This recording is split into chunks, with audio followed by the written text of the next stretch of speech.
வணக்கம் ஸ்பைசி தியேட்டரில் ரிலீஸ் ஆகியிருக்கிற அன்பே டயானா படத்தோட ஃபுல் ரிவ்யூ பார்க்கலாம். தெலுங்கு பேசுகிற ஃபேமிலி தான் பரி இளவழகன் அவரோட ஃபேமிலி. அவரோட அம்மா ரோஜா மேம், அப்பா சேத்தன் சார், அப்பா தம்பி எல்லாரும் கவர்மெண்ட் ஜாப். அதனால் அவரும் கவர்மெண்ட் ஜாப்பில் போய் உட்காரணுன்னு வீட்டில் ஒரு ப்ரெஷர் இருக்குது. ரம்யா அவங்க ஒரு ஆங்கிலோ இந்தியன் வெஸ்டர்ன் கல்ச்சரில் வாழ்கிற பொண்ணு. பரியும் ரம்யாவும் காலேஜ்லேருந்து ஒன்றா படிக்கிறாங்க. பரி காலேஜ்லேருந்து ரம்யாவை லவ் பண்ணுறாங்க. ரோஜா மேடம் தெலுங்கு ஃபேமிலினால தனக்கு வீட்டுக்கு வரப்போகிற மருமகனும் தெலுங்கு பேசுகிற பொண்ணாக தான் இருக்கணும் பிடிவாதமாக இருக்காங்க.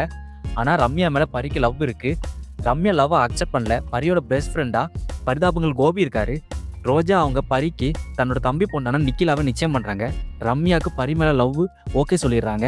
இப்போ பரிக்கு இக்கட்டான நிலைமையில மாட்டிக்கிறாரு. 2 பேரும் லவ்வர்ஸ் ஆனப்பறம் பரிக்கு ரம்யாவோட கல்ச்சரை பிடிக்கல, கலெக்டிவ்லாம் நினைக்காரு.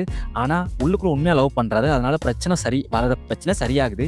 இப்போ இருக்கிற பெரிய பிரச்சனை ரோஜா மேடம் இவங்க 2 பேரும் லவ்வை ஒத்துக்கணும். பரி தன்னோட அம்மா கிட்ட சொல்கிறாரு. ஆனால் ரோஜா மேடம் அதை ஒத்துக்கலை. இதுக்கப்புறம் என்ன ஆகுது, பரி யாரை கல்யாணம் பண்ணுறாரு? இதுதான் அன்பே டயானா படத்தோட கதை. பரி இளவழகன் யூத்துக்கு பிடிச்ச மாதிரி ட்ரெண்டுக்கு ஏற்றாப்புல ஒரு படத்தை கொடுத்துருக்காரு. ஜமா மாதிரி ஒரு தரமான படைப்பை கொடுத்துட்டு அதுக்கு கொஞ்சம் கூட சம்பந்தமே இல்லாமல் கான்ட்ராஸ்டாக அன்பே டயானா கொடுத்து நான் ஒரு கிரியேட்டர்னு ப்ரூவ் பண்ணிட்டாரு. ஒரு கலகலப்பான ஃபேமிலி என்டர்டெய்னர் படம் தான் அன்பே டயானா. அதில் நடித்த எல்லாரும் தங்களோட பெஸ்ட்டை என்ஜாய் பண்ணி கொடுத்துருக்காங்க. ரோஜா மேடம் தெலுங்குக்காரங்க, அதனால் அவங்க கேரக்டர் அவங்க சூப்பராக அசால்ட்டாக பண்ணியிருக்காங்க. கிளைமேக்ஸில் தான் அவங்க ஆக்ட் பண்ண ஒரு ஸ்கோப் கிடச்சிட்டு மற்ற நேரம் நார்மலாக ஆக்ட் பண்ணியிருக்காங்க. பரிதாபங்கள் கோபி தான் கொஞ்சம் டிசப்பாயின்மெண்ட் பண்ண மாதிரி எனக்கு தெரியுது. வாய்ஸ் மாடுலேஷன் மாத்திரன்னு வேற மாதிரி வாய்ஸில் பேசி அது அவருக்கு செட் ஆகலை.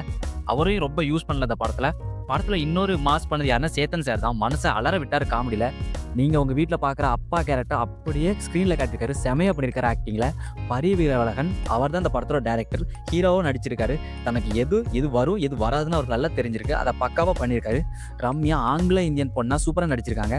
நிக்கிலா அவங்களையும் நிறைய படத்தில் இப்போ பார்க்க முடியுது. அவங்களும் சூப்பராக நடிச்சிருக்காங்க.